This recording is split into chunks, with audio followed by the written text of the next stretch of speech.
can hear destiny calling, calling out my name. Need no shield. Now watch me feel. Failure is not Just 2 minutes. 2 minutes to help your body move. There you go. There you go. I choose to thrive. I will learn force, never on my knees. I am not the same. I'm different. I am not the same. Yeah, I am not the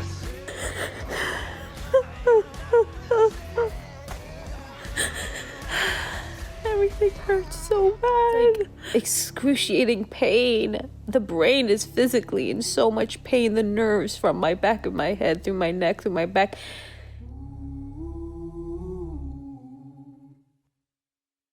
Welcome to the Face of Malpractice. I am your host, Melissa.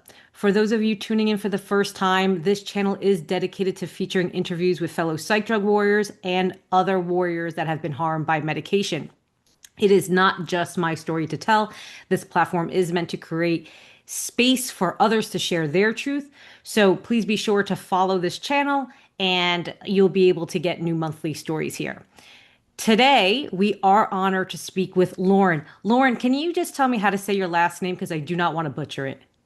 Sure, Saikkonen. Saikkonen, there we go. So Yes, Lauren Saikkonen. yes. She is a former high school social studies teacher whose life has forever changed by being floxed. She was first injured by Cipro at just 27, and despite years of pain and unanswered questions, she didn't get the full picture until it was too late. A second prescription re-traumatized her body and opened up her eyes to how critical it is to speak about fluoroquinolone toxicity. Lauren is also the author of the memoir Invisible Illness, Coming of Age, Chronic Illness, and a Mother's Will to Survive. Her story is for anyone who is still in the dark. It is worth noting for those who are unaware, but fluoroquinolones are strong antibiotics like Cipro or Levaquin, used to treat infections like bronchitis, but often handed out for common infections that do not require such strong medication. Floxed is a term used by patients who suffer long-term, sometimes disabling side effects from these drugs, often affecting the nerves, tendons, brain, and energy levels. The FDA has issued a black box warning due to these risks, especially when safer antibiotics are available. The damage is believed to involve mitochondria toxicity, oxidative stress, and collagen breakdown. Thank you, Lauren, for joining us today. Oh, thank you for having me, Melissa. Thank you so much. Yeah, so glad to have you here. So I think a really good place to start is tell us a bit, where were you in your life before you took the fluoroquinolone, and then what led you to being prescribed? Long story short, I'd got into a decent place by the time that I was 27. I'd already overcome a lot of just personal, like family challenges, and had just gotten out of a bad marriage. I was a young teacher, and I was really coming into like my own as a teacher. Like it wasn't an easy process to even like be a teacher, especially a young one. But I was just starting to really come into my own in my life. I was loving my job, loving my coworkers, getting out of a difficult marriage. And I started having some stomach issues. So actually looking back, it was undiagnosed irritable bowel syndrome. And the doctor, so this was 2011, the doctor was trying to help my primary care physician, and she was just throwing anything at it, just trying to figure out like how to help like the symptoms. And that's how she thought maybe it was an infection. And she prescribed me. Looking back, I didn't realize it at the time because I didn't realize it until 2025. Looking back, she gave me Cipro, thinking that it was an infection, when actually it wasn't even an infection. It was like IBS is like a neurological illness that affects your stomach. So I never needed it in the first place. Oh my God. So Well, I'm curious of what was the indication? Was it like your white blood cells were high, which IBS could cause, by the way, as well in ways, but was it what indication did she think that it was an infection outside, I mean, stomach pain?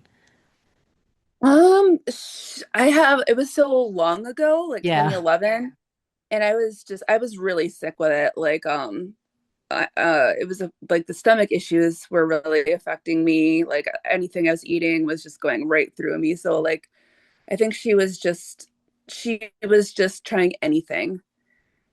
And oh, I appreciate that, but at the same time, she had to choose like the world's most toxic drug, or one of them at least, and I know she didn't mean to, but she disabled me. I mean, that choice of drugs disabled me, and for I hate to sure. say ruined my life, but definitely, I mean, when you disable someone, that definitely changes their their life significantly. For sure. I'm so sorry. I do want to hear, Yeah. let's kind of get into that piece now, right? So why don't you talk a little bit about now you were prescribed it, you took it, talk about how many days before something started happening, what were those symptoms and what you experienced?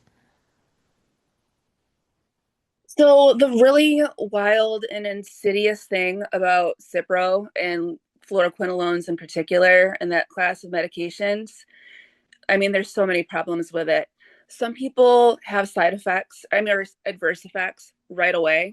Like Talia, you talked to her, she took 3 pills and stopped being able to walk. But for many people, Hmm. and the FDA acknowledges in their paperwork, like Yeah. you can read it on the FDA website, that the side effects or the adverse effects sometimes aren't felt until months later. And that was the case for me.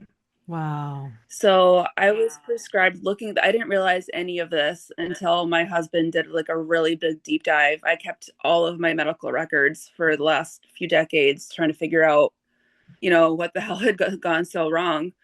Um, she prescribed it, my doctor, in September of 2011, and then it was in by October. What happened was I was just having like a normal day. Everything like my stomach issues. I had seen other doctors, done other tests that my stomach issues actually got resolved when I saw a gastroenterologist. I still remember it. I was like standing in my house, and all of a sudden, like a wave of unwellness hit me. Felt like almost like being knocked over by a wave, like being hit by like a really bad flu. And something just washed over me. And like my mom was like out getting lunch or something. And I called her. I'm like, Mom, something's really wrong. Like, you need to come home. And it never let up. I couldn't function anymore. Like I got into bed and essentially pretty much didn't get back up for a few years. Or at least barely. Like I was still Yeah. teaching at that point, and I would get up and get dressed to go to work, and I wouldn't even be able to make it into work. Or I'd make it, get into work and teach one class, and I would put my head on the desk, and just like the room would just be like spinning and spinning. Like Yeah. like I was like on a circus ride or something, and I just had no earthly idea what had gone wrong. And I actually spent the next few years like bedridden, and I never had any idea why until now why that had happened. So I'm so sorry, Lauren, because it really is these like CNS injuries from these drugs. It's really unimaginable because it doesn't only impact the physical body, it impacts so many other components, right? The like of what makes you human. And so I'm so sorry for you to endure this. Um, I'm curious to when did you figure out? Because when we were speaking offline, you were also saying there was a second time. So when did you realize that it was the Cipro that was causing this? Was this after a second time this happened to you? Yeah. So like that's why I wrote a book, because it's such a long story that so much happened. that I actually wrote an entire book about it. But so it did happen a second time. And this happens so much that it's called being refloxed. So, like the first injury when you take a fluoroquinolone is being floxed. And because so many people don't realize that they've been injured by a fluoroquinolone and they're so commonly prescribed, they take it again and they get re-injured. Yeah. So what happened is I got injured in 2011 and was disabled, and so much happened in between that. Seeing so many doctors desperately trying to get somewhat better, and that's a long story. But by 2023, I was at a manageable baseline. Like I was at 50% functional, had some quality of life, two little kids, 7 and 10. And I have the worst luck in the world. I'm one of those people. Just by bad luck in 2023, October, I thought I had a urinary tract infection. Went to the doctor in urgent care and just, prescribed a few symptoms. And I did specifically mention to the doctor that I have fibromyalgia, and also in my literature, in my health paperwork, I have Ehlers-Danlos syndrome. So those are contraindications, but I didn't know that. She did an initial culture of my urine, and said, you have a urinary tract infection, and she prescribed me Cipro. She said it's just a broad spectrum antibiotic. Let's knock that infection out, and prescribe me Cipro. And things did things got a lot worse after that. Oh my God. So Yeah. it's the second time. It's funny because not that's funny, but we also see this in the psych drug harm community. So I've also been injured twice by psychiatric drugs. The first, the prescription, you're Oh, injured, you're fighting for your life, and then they tell you you get a misdiagnosis, and then they put you on another, and boom, it happens again, right? And so I am the I'm same so with you. sorry that happened to Yeah, you. I'm so sorry for all of us. It's oh, for horrible. all of You think us. medicine's supposed to help you. That's right. That's right. And it's just so much lack of education and so much lack of information, and big pharma is responsible for a lot of this, a lot of this. But Yes. you have two kids. So you said you had two children. You've been floxed Yes. once. Then you were floxed a second time, and you were given it for a UTI. I mean, you could have Yes. probably been given macrobid for, Yeah. Or like, you could have been, augmentin. there was Or many other options than Cipro. I can't even understand how that's even being given for UTI. And I hear of it so often. yeah. But why don't you now? Yeah. Oh, I go just ahead. anecdotal. Sorry. Oh, Because I'm in the Flox community now, I hear so many people saying, I was given this for your urinary tract infection. In 2015, the FDA gave a warning because activists went out there and protested, and people gave, testimony of how this destroyed their lives.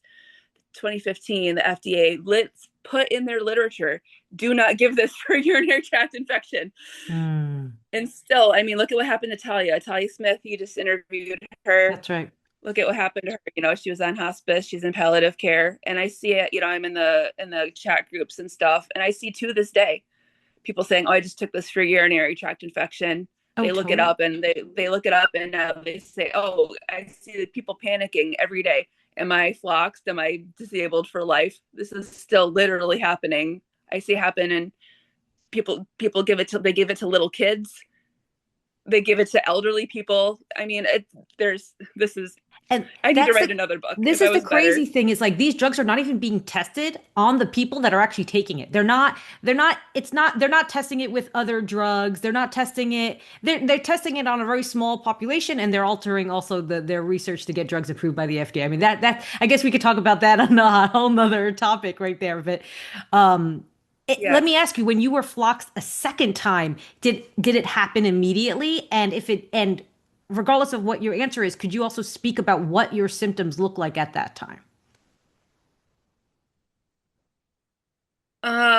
So the second time that it happened, the first night that I took it, I couldn't sleep, which was unusual for me. Mm. Um, I lost the ability to sleep. So that was kind of my first indicator, like something's wrong here. And then like maybe the second day, my hands and my feet started to hurt. Mm. And I thought, that's just like a side effect, it'll go away. What I didn't know is that Cipro has a black box warning for peripheral neuropathy. Hmm. And so what I didn't know at the time is that it gave me nerve damage in my hands and my feet, which I still have, which is never going to go away. It gave me peripheral neuropathy, which is fucking nerve damage in your hands and my feet. My hands and my feet hurt all of the time. I nerve damage, which, nothing, I'm in pain management, nothing touches it. My pain management gives me everything for it, nothing touches it.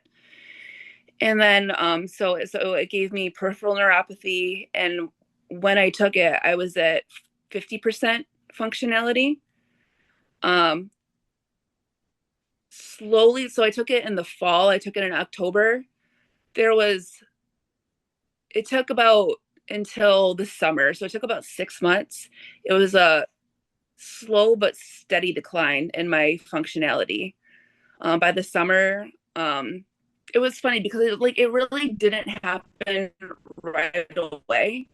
Like I thought, okay, like I read about Cipro, I panicked, like I saw the horrible literature, and then I kind of forgot about it because I kind of, things kind of leveled out and other things happened. But by the summer, it like something just wasn't right.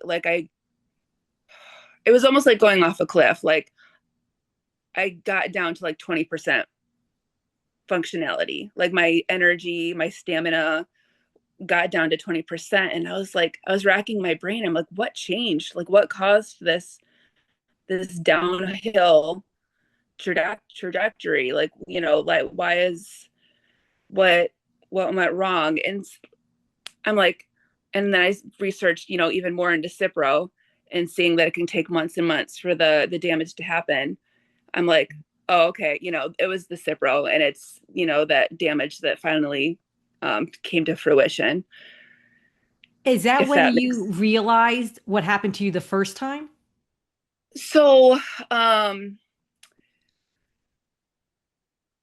I really blink like when it really kind of dawned on me the full scope of that I had lost a significantly quality and quantity of my life because of the Cipro. When I took it in 2023, I was really distraught that I had taken it. I look at all the literature and see how horrifying, this drug is and how toxic it is. And um, my husband actually, when I took it it's a long story. When I took it in 2023, I wasn't sure about it. Like I saw some of the literature, and I was like, oh, I'm not sure about this medication, and I asked my husband, I was like, what do you think?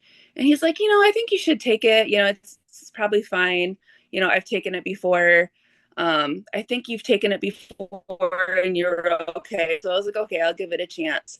So when I realized injured by it, I kind of blame, like like when you're suffering and you're upset, I kind of blamed him. I was like, why would you let me take this horrible drug?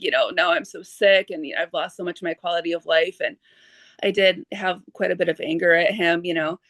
He went through decades of my medical history. He looked through, like, I have boxes, like boxes and files of medical history. He looked back through all, like, thousands of pages of medical history. He looked all the way back until um 2011, and he found in my paperwork from that initial doctor in 2011, he said, here's your paperwork, you've taken ciprofloxacin before. He said you took it in 2011. And that's when it was like a light bulb moment. I was like, oh my God, that is what disabled me back then. And I know, like, that's what happened. Oh my, And I have I chills. never would have known it ever. Yeah. I have Yeah. chills through my entire body because th- I know what that realization is when you something happens the second round and you get information and all of a sudden you look back and it's like an outer body experience, right? You like leave your body, you're in such shock, right? Like you're in such shock because you're like, oh my, and then you realize how this could have been prevented the second time, right? I'm sure that is like how you felt so deeply. Every day. Yeah. Yes. Yes. Yeah. Oh my It's goodness. yeah. Yeah. Um it's it's a very like I struggle with this because I suffer every minute of every day, being so sick. And the grief and Mm. all the feeling, so many feelings. I After 2011, when I lost my career, I lost my independence, I lost my life as I knew it. I always tried so hard to understand what had happened to me. I had seen so many doctors, and I did get diagnosed with Ehlers-Danlos syndrome, and I tried all these different treatments, like across every categories, systemic category. I even had neurosurgery. I had a cervical spinal fusion to try to improve the chronic fatigue syndrome. And so, I mean, long story short, what I'm getting at is I never understood why I had gotten so sick. And I always felt like I was missing a piece of the puzzle. Like I knew just somewhere in me that there was something that had to cause this. And it's like a really strange, like, dichotomy of the way of my thinking is like, now I finally know, but this is how I had to find out. Yeah. Yeah. Like, why? you know?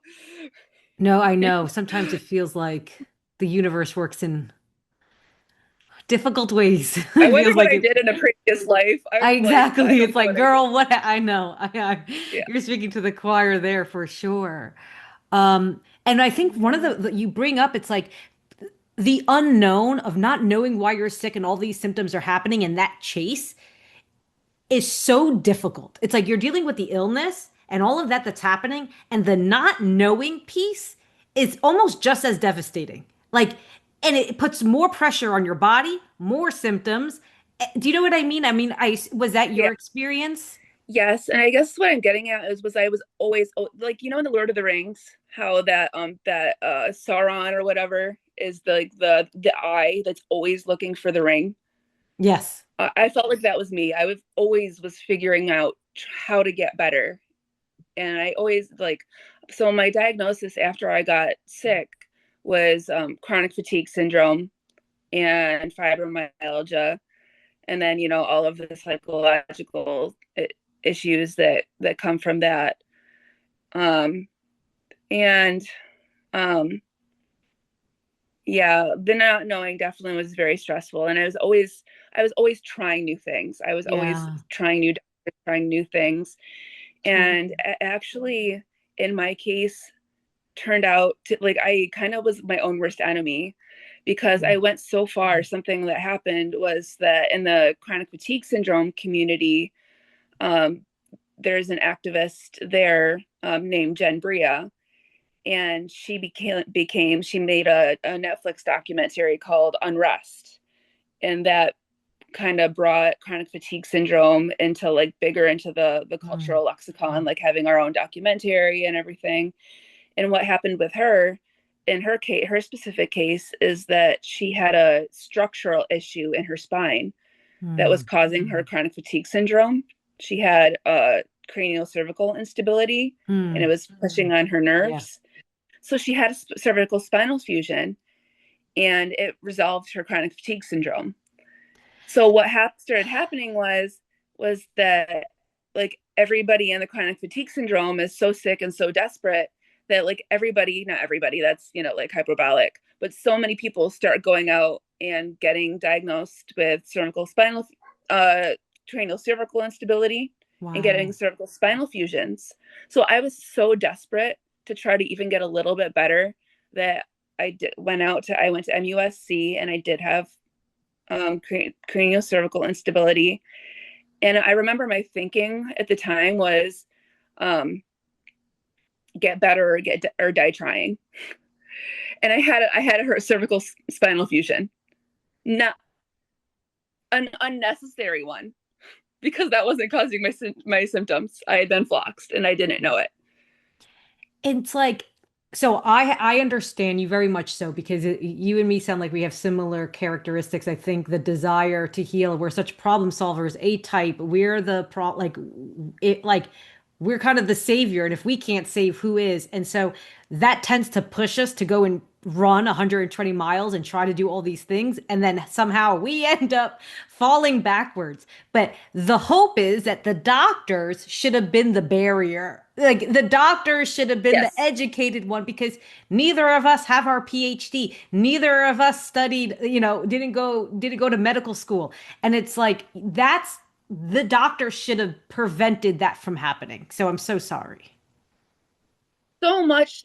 I mean, there's a million points to all this, but thank you so much for bringing that up, because something that's so frustrating about all of this is that I saw the best, um, you know, chronic fatigue syndrome doctors, Ehlers-Danlos doctors, last hope doctors, naturopath doctors in the country. These are supposed to be the top specialists in the country. I didn't go all over the world. I went all over the country. But I'm, looking at it back, none of them asked if I ever took a fluoroquinolone. And that is that boggles my mind, because I think that there's so many people that have been diagnosed with chronic fatigue syndrome that have been floxed. Yeah. Oh, for sure. I know people. I know people from that I met through the chronic fatigue syndrome community, because that's what I've been a part of since 2011. I know people that I've had later discussions with, and they've told me they've taken Cipro. I'm like, boo, you were floxed. And this also happened. Something that I wanted to mention is that they gave, so during the Persian Gulf War, Cipro treats anthrax. So anthrax was a threat, like a bio warfare threat during the Gulf War. They gave a bunch of soldiers Cipro as like a preventative measure against anthrax. And suddenly all of these soldiers came down with something called Gulf War syndrome. They were floxed. So I have a friend that I had met that through the chronic fatigue syndrome community. I was like, friend, you were in the military. Did they give you Cipro? He's like, yeah. I'm like, friend, I love you. You've been floxed. But like these people, it's like after I was floxed the second time, I couldn't talk about it for like a year and a half. I was so devastated. I think, so like I'm so many points here. Doctors don't know Floxed, unfortunately. I mean, the government knows. They've known since the Gulf War. They've issued all these warnings. The FDA knows that people take it, and then 6 months later they get sick. So they know people are out there. How many thousands, hundreds of thousands of us are out there are sick, and they have no idea why. I have to tell you, I did that interview with Talia and I posted some snippets on social media. And I have to tell you, I think one of the things that came to me most shocking was the amount of people that commented, this, I can't, I don't have access to my arm anymore. This is what happened to me. The amount of I honestly, I was so shocked. And I know it's not, they tell you a small percent. We all know that it's a much larger percent, but I did not expect that amount of people to say the list of symptoms they were experiencing. I was shocked. Like, and that's what I think is so important, to keep sharing stories like yours and Talia's and anyone else in the Floxed community that's willing to share, because I think to your point earlier, and it is listed on the drug insert, is that it can be cause a delayed onset. And I have seen people later than couple months. Like you could talk about 1, 2 years longer. I've seen people Yes. flocks because they took maybe a macro bit or they took a specific antibiotic and then it caused the bomb to go off. I've heard. Right. Just Yeah. devastation. Yes.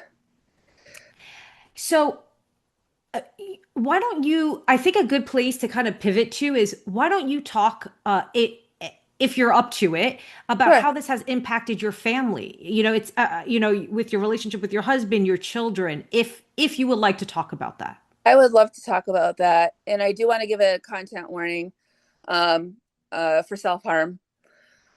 And I don't want to use unaliving. So click off if that's something that you can't hear or would be triggering for you. So after the neurosurgery, I did that in 2020. The surgery itself went fine, but because my system was already so compromised, my nervous system, my Yeah. cell, the Cipro had done damage to my cellular, you know, my cells and my DNA. The surgery kind of caused like this bomb to go off in my body. Mm. Um, like the surgery itself was fine, like everything was in place, but long story short, what ended up happening was my nervous system had like a circuit breaker went off. Something went horribly wrong in my nervous system, and I was in level 10 pain. Like it felt like all of my bones was like being like smashed by a hammer, like level 10 pain. And I lost 100% the ability to sleep. And like the pain and it was not something that you could live with. Just um even the strongest human being, it's something that you could not withstand. I overdosed on medication, like a opioid, not because I wanted to Of pass, course. but because I felt so hopeless, you know. Um, I just didn't know what else to do. Like I'd gone to my doctor, and my doctor like prescribed medication, and I wasn't tolerating medications. I could, if I tried to take a medication for it, it just made it worse. My system was just absolutely haywire at that point. And so I just like I couldn't take the pain anymore. On a Sunday morning, I just swallowed a bottle of pills. I had it, and I messaged my husband. I texted him, and I said I just swallowed a bottle of pills. And like my family, you asked how so like like I would never do that. Had it not been the situation that I was in, and I mean, by the grace of God, he saw my text. Had he not, I wouldn't have been here. And um the paramedics came, and um I I had passed away. They revived me with Narcan in the ambulance, and they took me to the hospital. And I mean, gosh, it was just such a that's I mean, I write this in my book for anyone that wants to read, an absolute horror story. But the thing was is that the hospitals didn't understand this. They just saw it as an unaliving attempt. Um, I ended up going through because no hospital understood what the problem was. They like I kept telling them I'm in so much pain. I'm in so much pain. I'm not sleeping, and they would try to give me medication, and I would say the medication is making it worse. And to them, they're like, "You're crazy." So I went through in 3 months in 2022. I went through 4 different hospitals. My husband rushed me from hospital to hospital to hospital because we had no idea what was wrong. They kept putting me in the psych ward. So I was in psych wards, flaring, level 10 pain. I remember one night specifically, I was in so much pain. It was 4 a.m. And I was begging at the front desk of the psych ward, please let me go back to the hospital. because in the hospital at least they had morphine. That was the only thing that was treating the pain and giving me some comfort. I remember him, the psych ward guy. His name was like Gordon or something. He's like, I'll call an ambulance, but they'll come here in 8 hours because you're not a priority. Like you're. I mean, and I was like, telling you I'm so sick, and you won't let me go to the hospital. Like this is a human rights violation. I mean, this like it just became a nightmare that you could never possibly imagine to be tortured. And the funny thing is, not funny, but like there was another woman that I came across in the Floxed community that she was so sick that she was also like tortured in psych wards. Like her family Yeah. was putting her in psych wards as well. So I mean, this is happening to people, and I am so sorry. And that's why I wrote my book, was because I'm like, oh my gosh, people need to know this is what's happening. that's Like right. this needs to be documented. That's right. And that's the Yeah. thing. It's look at the subsequent, like, look at that. Look, one happened, two, three, four, and how the medical system treats you. Like, you're treated like you're an animal versus a victim of their own hands and their own doing. And that's like, that is such a level of fucked up.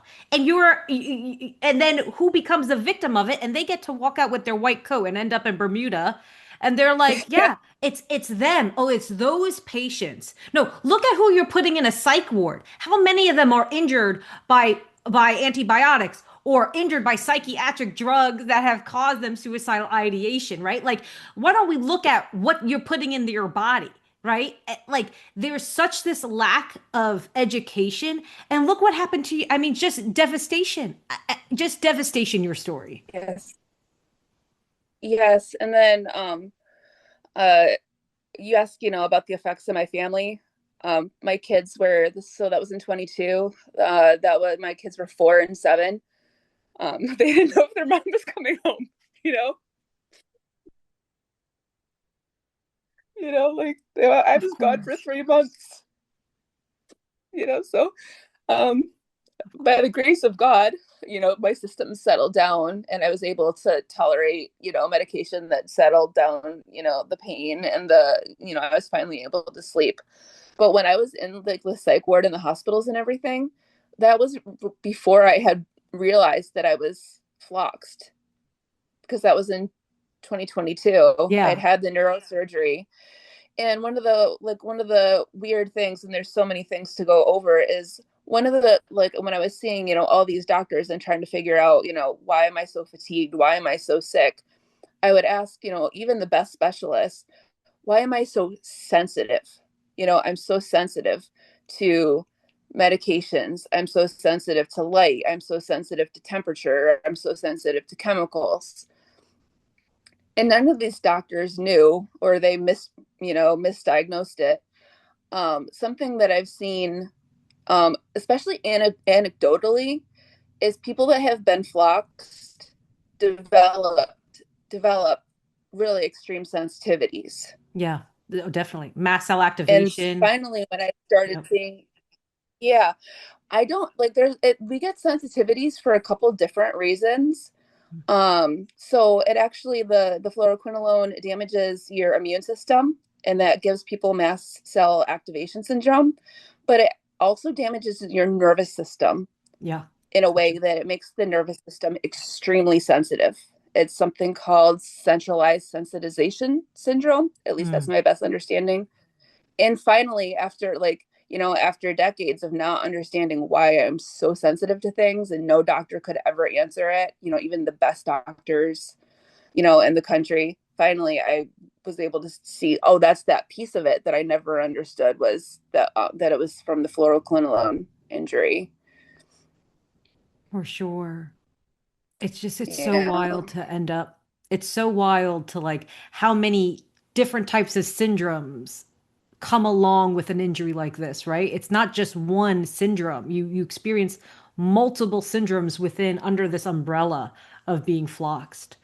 Why don't you speak a little bit about what, if there's anything that provides you any relief today or through the journey? Like for example, like for us in benzo harm, like Tiger Balm could help us a little bit with the nerve pain because it helps redirect the nerve Right. cycle. So anything that you're willing to Okay. share. I'm glad there's something that give you some A relief. little bit, a little bit, very small percentages, but it's still better than nothing. Yeah. Um, so there's um for me, I know that there's a lot of people in the Flox community and the med harm community that are completely against, anything big pharma. And I, Mm. I understand that, people that have been vaccine injured or, injured by a medication. Um, in my case, I need medications to live, like Mm. with the pain that I was in, like and I mentioned the symptoms. I do need medications to manage that. Otherwise, I literally could not be here. Um, I mean, if you're in that much pain and you're not sleeping, that's not a livable situation. So I am on a cocktail of of medications. Um, I mean, and what do you mean? Like anything else that helps? I don't Like know, or like just maybe in bats. I don't know, general? like hot bats help with any type of your muscle or nerve pain, or if there's anything. Um, I just need copious amounts of rest, which Mm. is really frustrating because um just with the amount of trauma and everything and just in general, I'm a person that likes to be very active. I'm happiest when I'm, moving or working on something or working on a problem or a project. So I can't, aside from unfortunately, and I know not everybody's gonna love that answer, aside from the medication that I do take, I do see a therapist very regularly. Mm. Because another part of this is, and all this trauma is, I have very extreme psychological Of course. problems, um, PTSD, Of course. anxiety, depression, just grief and fucking rage about, Of course. what happens to me. Therapy does help. Like, um, I'm really lucky that I have a good support system. My husband been with me through all of Mm. this. And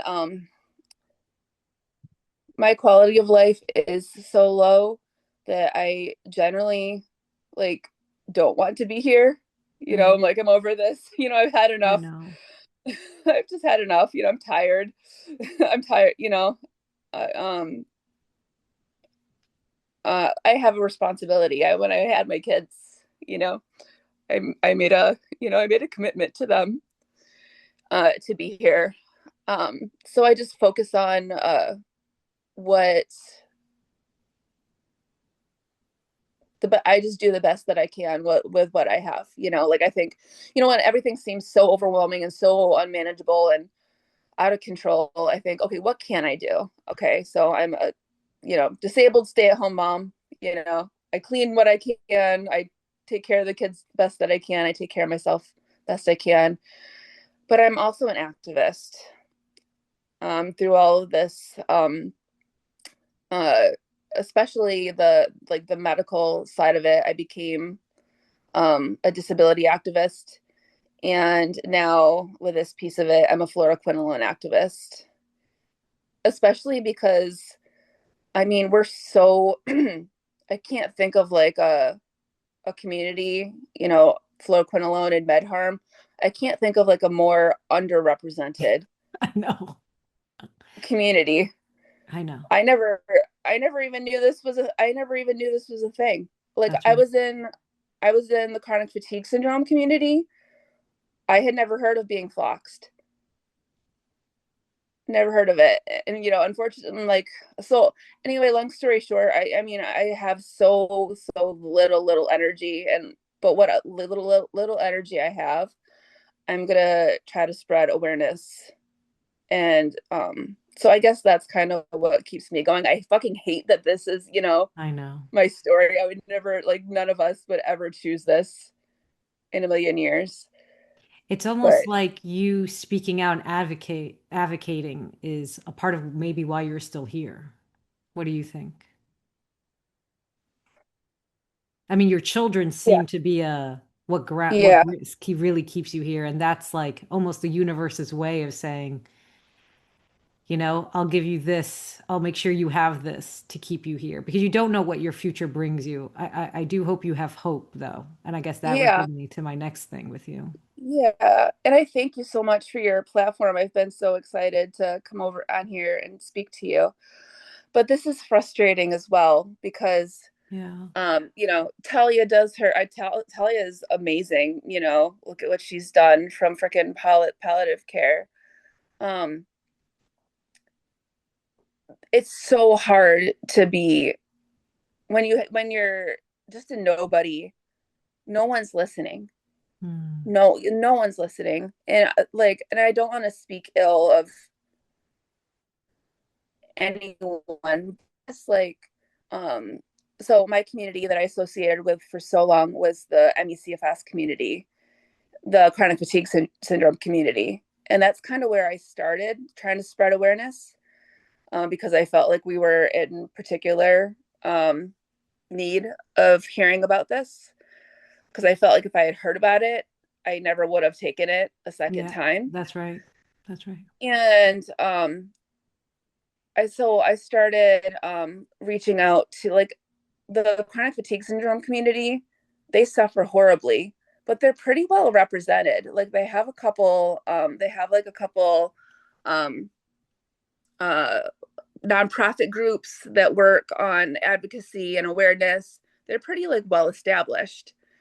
And then they have scientists that are working on MECFS, and they have Uh, some journalists that write yeah. about this. Like, this is Right. becoming so anyway, I started there, and I reached out to just like the advocacy groups and started saying, is this something that we could talk about? Is this something that we can start broadcasting?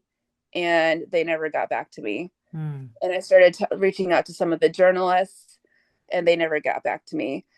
So, I mean, I almost kind of feel I know. like in my,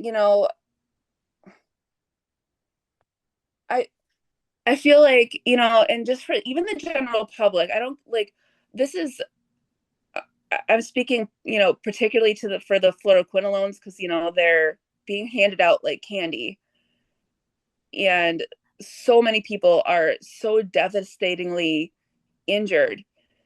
No one's talking about it. No one. I know. And I mean, Talia is, and I if I had seen her warning any sooner, she started talking out about, like, she started speaking out like around 2023. And she has in her Facebook profile picture, she has a little sign that says 3 Cipro pills put me in hospice, you know, and I saw that after I was floxed the second time. And I think, oh my God, if I had only seen that sooner. That's right. Yeah. So it's just like, there's this medical absolute epidemic that's they're giving out medications, at the primary care doctor, or they're at the Urgent urgent care. care. They're Yeah. giving things, handing out for for urinary tract infections, things that can kill people or disable them forever. And it's like, how is that, and I heard Talia say, like when she was in hospice and she was read her last rites, and she's, I remember her telling her story. I listened to her interview with you, and she's like, okay, I'm gonna die. And she says, and this is because of a urinary tract infection and an antibiotic. And I think that's part of how insidious, I know I'm just kind of ranting on everything, but like nobody thinks to like look up an antibiotic. Yeah. You think it's like so standard, That's right. like you think it's like taking a Tylenol. That's And right. then like people, like you take the Cipro, and so I took the Cipro and I started getting pain in my hands and my feet, and I started like, having some problems, and I look it up and I just Google it, and you look up ciprofloxacin, and pretty much the first things that come up automatically is like, it's fucking deadly, don't take it, oh my god, it'll disable you, nervous system problems, your heart could explode. And so many people say the same thing is, why didn't I just Google it? Why didn't I Google it? Because it's an antibiotic. My doctor gave it to me for Exactly. urinary tract infection. That's right. And it's a And lesson for us, right? I mean, if you think about the FDA, they know that this is happening. That's right. They do. And something else and I know we're coming up on that hard stop. Something that, so the drug companies, they know this full well as well, because Bayer and Pfizer was putting out these fluoroquinolone antibiotics, and they were getting sued, like class action, multi-million dollar lawsuits. And they stopped producing them themselves, but they switched it to generic. And then you And can't sue generics. You can't sue generic. No, yeah. And I think about single day when I'm suffering. I have no quality of life. I'm living just because I have to. I'm living just because I have to. Yeah. I think, whose fucking boat did this by? Who's sailing around, right. Someone has like a mega yacht and then a little yacht so that they can land their helicopter on it. That's right. How many people have been absolutely devastated, lives, kids that have to have sick moms like me, just for the fucking greed. And big pharma, like the doctors aren't trained on this. They don't know the devastation, because they want these prescriptions to still be written. That's right. It is fucking evil.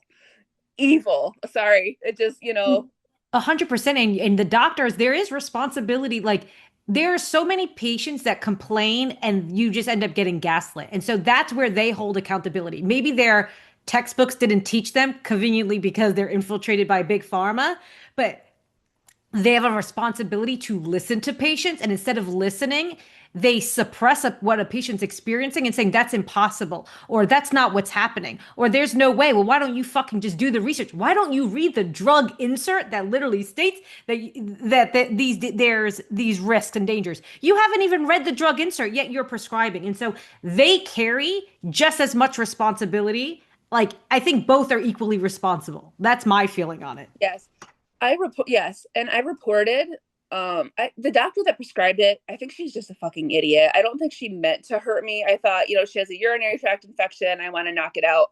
I don't think that she meant to hurt me, but I reported her that, the FDA literature says do not prescribe this for simple urinary tract infections. I reported her to the state medical board. Oh, good. Fuck all happened to her. Nothing. Nothing happened to her. And this is a black and white case. Black and white. She prescribed the Cipro for urinary tract infection, and she injured me, and nothing happened to her. There's no accountability. And especially in my state in North Carolina, the laws are written, you can't sue.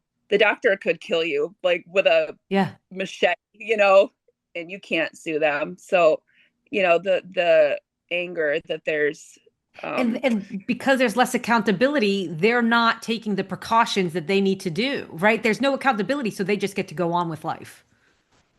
That's really the really frustrating thing.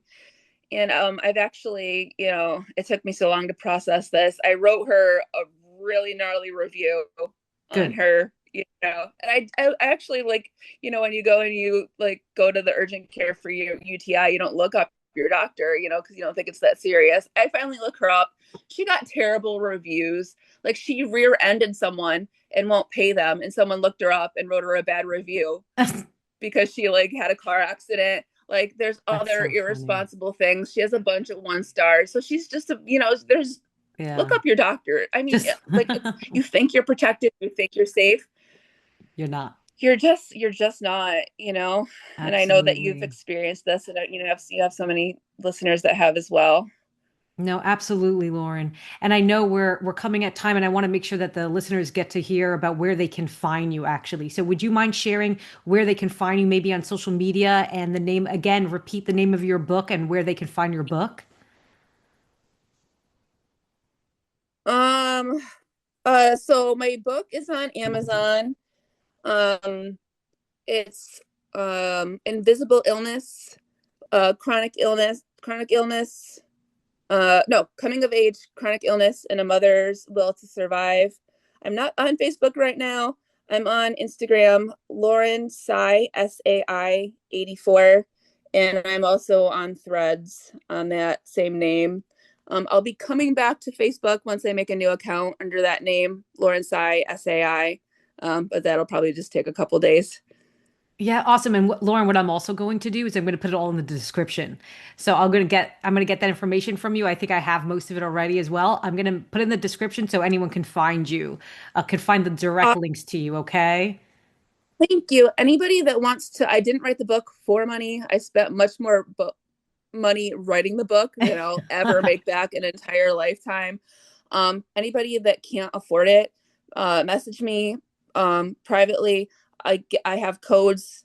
Just listen to the story if you want to. Listen to it for free. I just want my story, out there, um, not in it for, Totally. I just, anybody that wants to listen to the book, just message me. I'll give you the code. I would be thrilled and honored just for anybody to listen to it or read it. That's awesome. Thank you for offering that. And again, I'll Yeah, put sure. everything in the description. But thank you so much again, Lauren. I thank you for being so vulnerable and sharing your story. And again, I am so sorry that this has been the journey you've had to endure. Thank you, Melissa. And I really just, my love to you and everybody out there. Just everybody one day, if anybody wants advice, one day at a time, 1 minute at a time. Um, That's and right. just thank you, everybody, for listening in the community. That's right. That's right. All right. Yes, ma'am.